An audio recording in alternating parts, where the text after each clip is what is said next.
Hey everyone, Emily here and welcome to my kitchen. Last year, I remember the baked feta pasta going super viral, and it's easy to see why. It's such a simple recipe and it comes out fantastic every time. I thought I would make my own twist on that for fall using butternut squash and goat cheese as the base instead of cherry tomatoes and feta. I think this is going to come out really good, so let's get started. I already have my oven preheating to 425, and while that heats up, I'm going to get started by peeling and chopping one butternut squash. Now these are pretty easy to peel, but not as easy to chop up. They can be a little tough. So if you are able to find some pre-chopped butternut squash in the grocery store, and they do tend to have that this time of year especially, you can go ahead and use that. Once you have that peeled down to the bright orange layer, I like to start off by cutting off the base and the top, and then it has a nice flat surface to rest on, and then just slice it right in half. I find that a little easier than trying to work with it when it's kind of wobbling around. Then just scoop out the core from both sides and we are ready to start chopping. I'll start by cutting this into strips, probably about a ½ inch in width. And then I'll take these pieces and make even cubes out of them. The smaller you make these pieces, the faster that they're going to cook up in the oven. And you also want them to be pretty even in size so they all cook at the same rate. I'm going to keep these at around a ½ to a ¼ inch so that they cook up fairly quickly and we don't have these roasting for too long. I'm only going to make a ½ pound of pasta, so I'm going to chop up half of my butternut squash and save the other half for a different recipe. If you want to make a full pound, just go ahead and double everything and use a full butternut squash. Once you've finished chopping, just transfer this right into a baking dish.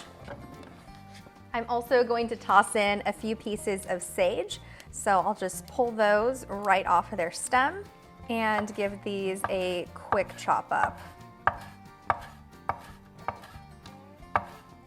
The last little bit you need your cutting board for is for the garlic.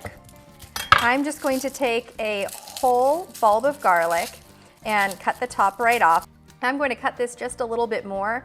I want all of the little individual cloves of garlic to be exposed, and we still have a couple that are covered in the skin. You want it to look just like this so you can see into all of those individual cloves. This is a pretty simple recipe. We're almost done. I'm just going to give this a drizzle of olive oil. Keep in mind, this is going to be the sauce. I'll add in a little sprinkle of salt, some pepper,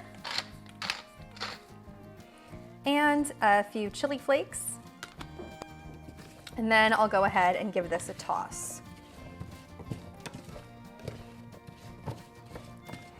Once this is all coated, I'm going to nestle in a little piece of goat cheese. This is 5 ounces. Put that right in the middle. If you're not a fan of goat cheese, you could definitely substitute this for another cheese. I have also made the baked feta pasta with boursin instead, and it came out really good. So this would be a good substitution in this case as well. And finally, I'm going to place my bulb of garlic in there and also give that a nice drizzle with olive oil and a little over the top of the goat cheese as well. This is already looking fantastic. I think it's going to be such a good combination of ingredients. All that's left to do is pop this in the oven at 425 degrees. I think it's going to take about 30 minutes for the butternut squash and the garlic to get nice and roasted and soft. So I'll check on this in about a ½ hour and let you know how long it takes. Now that there's about 10 minutes left on my timer, I'm going to start making my pasta. I'm going to cook up a ½ pound of this spiral pasta. You can use whatever you want, but I would recommend something that's on the shorter side and not something long like spaghetti or fettuccine for this. I'll just pour in about a ½ pound into some boiling salted water. This just came out of the oven and a ½ hour was the perfect time for it. The goat cheese is super melty and the butternut squash is nice and tender, so I'm just going to mash everything up with a fork and then mix it together to make my sauce. This is exactly the consistency that you want, so everything mixes together really easily. Now be careful with the garlic because it is going to be super hot at this point. You could just wait for it to cool down, but I'm going to use my canning gloves. But these little cloves should just pop right out once they're all roasted like this, and they'll be super soft and you can mash them right up into the sauce. Roasted garlic smells so good, and I think this is going to be a great addition to the sauce. I'm just going to mash up these cloves, and it should be super easy to do this once they've been in the oven for a while. If it's not, then you should probably leave the garlic in the oven for just a little bit longer.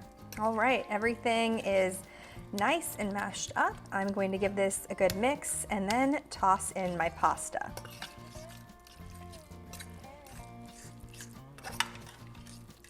I have my drained pasta here, and I did leave in about a 1/4 cup of the cooking liquid, and that's just going to thin the sauce out just a little bit.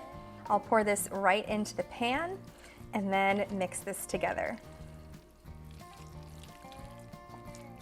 I think this is going to be so good, so I'm going to put a little bit on a plate and give this a try.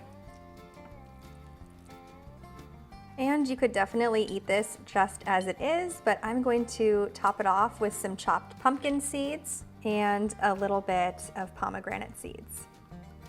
This looks amazing, so let's give this a try. That's so good. This came out amazing. I would basically describe it as a fall mac and cheese. This is such an easy recipe, and I'm definitely going to be making this one again. Thanks so much for watching. I hope you liked this video, and if you did, don't forget to hit subscribe and the bell icon so you can get notified every time I post.